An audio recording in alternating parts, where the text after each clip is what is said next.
कोशिश भी करता है व्यक्ति, लेकिन वो ज़्यादातर जब औषधियों की बात आती है तो एलोपैथी की तरफ मुँह देखता है, और एलोपैथी के किसी भी दवाई का साइड इफेक्ट जरूर होगा, इसमें कोई शक नहीं है।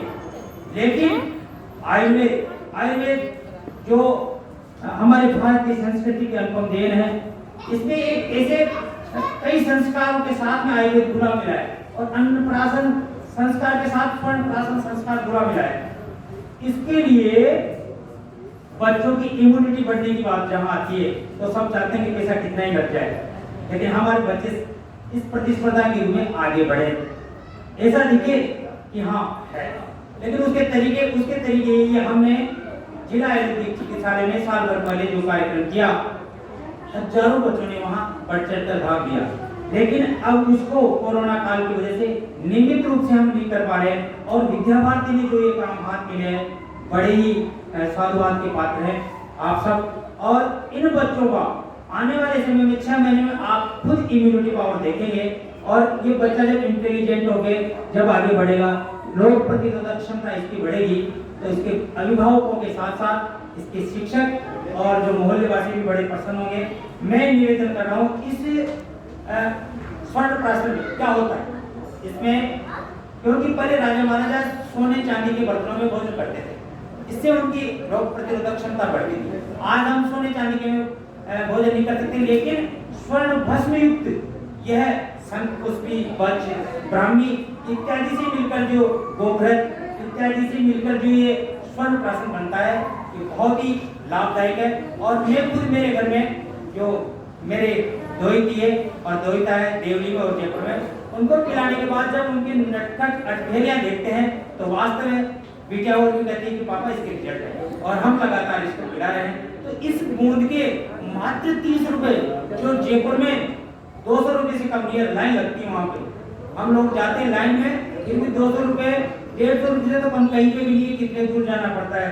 तो हमें इस अवसर पर ये चीज मिली, इसको पूरा लाभ लेना है। देखिए ये दुष्प्रभाव रहते हैं, इसके कोई साइड इफेक्ट नहीं है, ये नहीं कि ये ले लिया तो फिर बीमार हो जाएंगे या ये, इसका कोई साइड इफेक्ट नहीं है। और अगर इसको नियमित रूप से लेते हैं 6 महीने तक, तो आपके जो दूषित रसायन आप पड़े सब्जियों में, अनाज में, फलों में जो आता है, उनका भी दुष्प्रभाव खत्म हो जाता है। इसलिए इसको तो लेना ही चाहिए, और खुद आप अनुभव करोगे।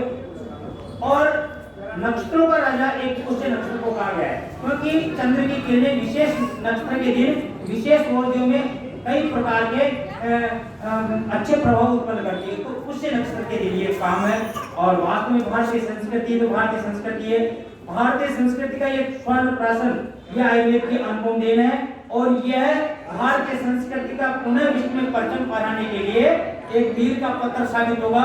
पुनः विश्व गुरु बन के रहेंगे इसके माध्यम से, हमारी संस्कृति के माध्यम से, और उनमें एक अनुपम देन आयुर्वेद की ये स्वर्ण प्राशन है। तो मेरा यही कहना है कि अगर मोबाइल के युग में भी बच्चों को आगे बढ़ाना है, तो मोबाइल की रेडियोधर्मी किरणों से बचाना है, तो आपको स्वर्ण प्राशन काम में लेना ही होगा, और ऐसी चीजों से बचना होगा। बच्चे मोबाइल से पढ़ें कोई बात नहीं, लेकिन रात दिन उसका उपयोग नहीं करें। और मैं अंत में अपनी बात इस प्रकार समाप्त करना चाहता हूँ कि आयुर्वेद जहां तक हो सके, जिस भी बीमारी से हम ग्रसित हों, आयुर्वेद का उपयोग करेंगे। फिर अचानक कोई जरूरत आपकी तो वो एलोपैथिक अलग बात है। बच्चों, आपके उज्जवल भविष्य की शुभकामना करते हुए आपसे 6 महीने बाद और मिलाना होगा, हर माह आपको लेना है। और इतनी बढ़िया चीज है कि कितना ही पैसा लग जाए उसके लिए तो लोग दौड़ते हैं, और इतने कम पैसे में हमें अपने मोहल्ले में ये चीज उपलब्ध है, तो इसको नकारें नहीं, इसको स्वीकार करें शर्त, और आप खूब आगे बढ़े, खूब स्वस्थ रहें, आपका इम्यूनिटी पावर बढ़े, छोटी छोटी बीमारियां आपको ग्रसित नहीं करें। ऐसी मेरी सद्भावना पुनः मैं आप सबको धन्यवाद अर्पित करते हुए मुझे मौका दिया है, इसके लिए मैं आभार व्यक्त करता हूँ।